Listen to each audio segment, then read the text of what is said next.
So, welcome guys back to another video on the channel, doing another episode of Arsenal transfer news. Now we're going to talk about the latest and greatest Arsenal transfer news. And we had a big day yesterday in terms of Arsenal transfer news, a lot of stuff to talk about. So let's get straight into it. And the first bit of news, Aaron Ramsdale. Whoa, there was a bit of meltdown yesterday over Aaron Ramsdale because we heard in the early mornings the fraud himself, Chris Weetabix, reported that Aaron Ramsdale, we are in advanced talks with Sheffield United to sign Aaron Ramsdale. Now, Sheffield United had a game a few days ago. I think it was in the Carabao Cup, if I'm not wrong, or in the Championship. I can't remember. But the manager said that he basically waffled about how, he's out in case something happens or whatever. He's I don't know what he was trying to say, in my opinion. I don't know, but you can guys go check out the quotes if you want to. But he didn't make it clear whether what happened with Ramsdale, why he wasn't in the squad, because he is obviously Sheffield United's #1 goalkeeper. Now, Chris Weetabix come out and said that Arsenal are in advanced talks with Sheffield United for Aaron Ramsdale. Now, apparently what happened was Arsenal sat down with Sheffield United yesterday to try and thrash out a deal.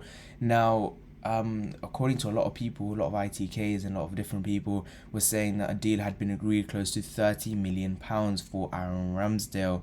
Now, apparently, now coming out from Gunner Blog, now Chris Weetabix has pedaled back, and The Athletic are all reporting that the deal for Aaron Ramsdale has broken down and that Arsenal will not be signing Aaron Ramsdale as apparently the fee is too high.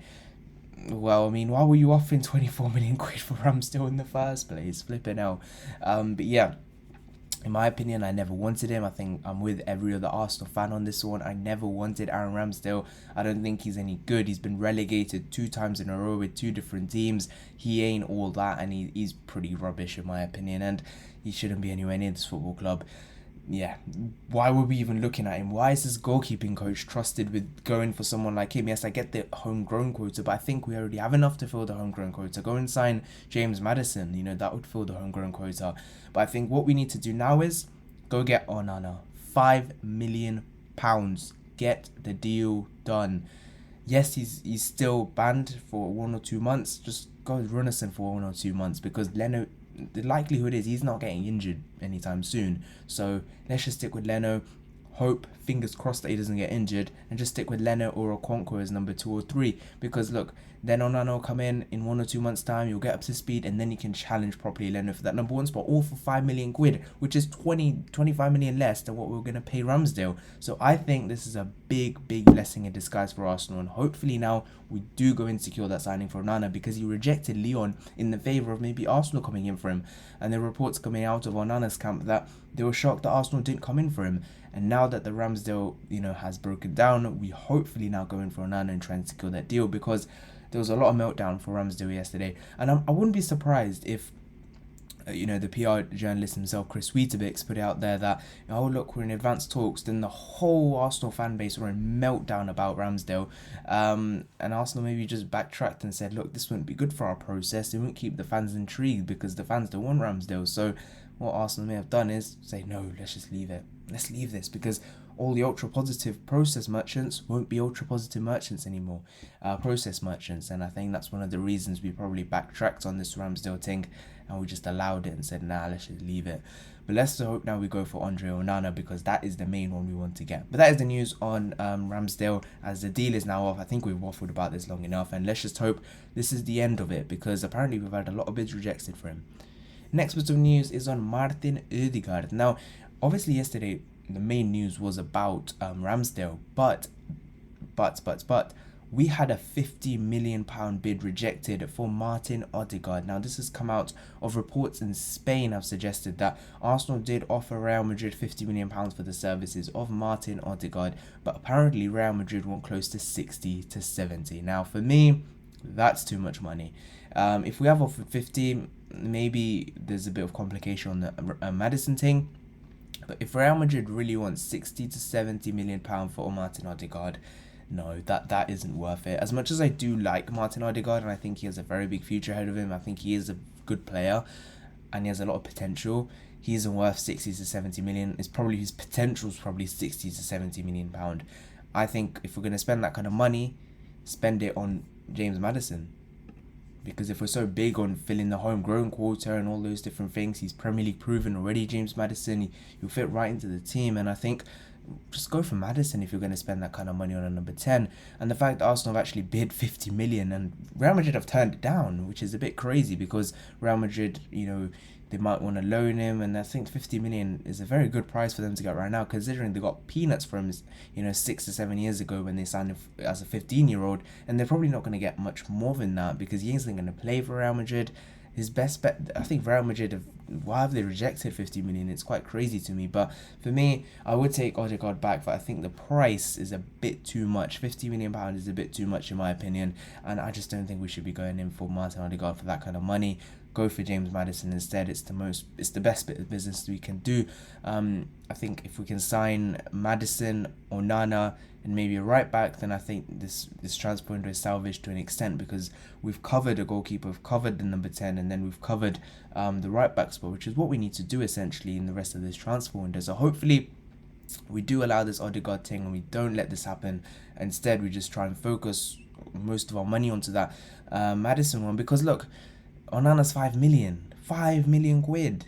That's nothing. Just sell Runarsson for 2 million and go get Onana for 5 million. I mean, the difference isn't that much in my opinion, and it would be an easy one to do. So I think, why not? Let's just try and get the deal done for Onana plus Maddison, or another 75. That would bring our total up to 140, 145. Now we sell Willock, which is nearly done. Maybe sell one or two others, like maybe Bellerin, maybe we could just try and sell, Willock. Willock's gone, Ainsley and Ketia. Now try to get rid of more players and then put that money towards a right back. We can still do business for the rest of the transfer window, but we have left it very, very late. And that's what winds me up about this football club. We leave it too late, and that's my big problem on that one. But there's the news on Martin Odegaard, that we have had a £50 million bid rejected for him. The next bit of news we'll talk about is Corentin Tolisso.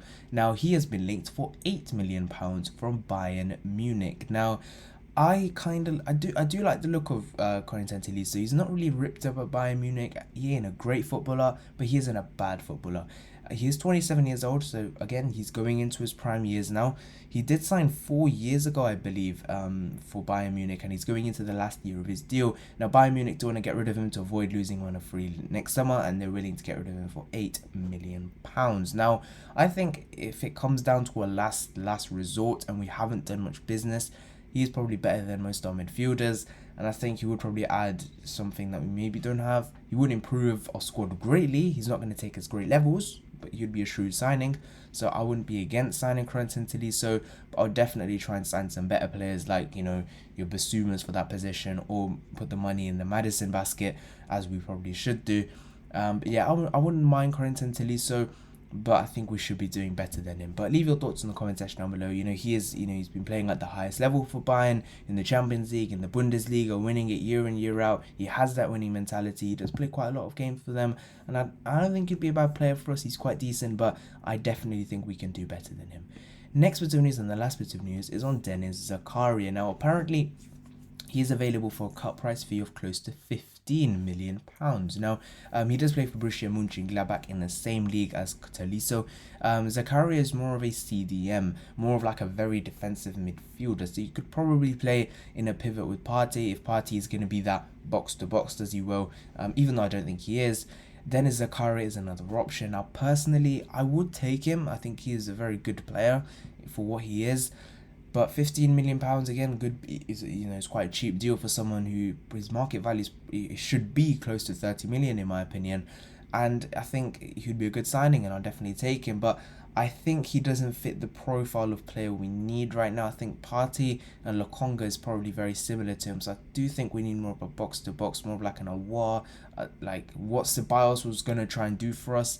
And I don't think Zakaria is the right type of profile we need to sign. But look, I wouldn't mind him. I think he'd be a very good player for us if we did sign him. He would provide us good defensive reassurance in that midfield. And, he's done very well for Borussia Mönchengladbach over there. But how will he do in Arteta? How will he do in the Premier League? All questions unanswered. And I'd rather go for someone like Basuma if we are going to go for that sort of profile of player. But I don't think we are, because we've got Granit Xhaka signed up to a new deal. Maybe we could do Xhaka return to Gladbach, or Gladbach winning him back. I don't don't know. But we'll just have to see what happens with that one. But that's the news on Dennis Zakaria, as he's available £15 million, and Arsenal are very interested in his services. Along with, I think, Tottenham are also in for Zakaria as well. This was reported by, I think, DiMarzio, or no, not DiMarzio, Christian Folk, I think, reported this one. But we'll just have to see what happens. But that is it for today's Arsenal transfer news. Now, leave your thoughts in the comment section down below about all the bits of news we've discussed today. Go check out my Prem predictions with Nandez One on his channel, and I also did a video with him on James Maddison yesterday, so go check that one out. That's done very well. At the point of recording, we are 9 subs away from 4,000 subscribers. So make sure you subscribe and share the content around on Twitter, Instagram, whatever you want to share it on. Thank you guys so much for watching.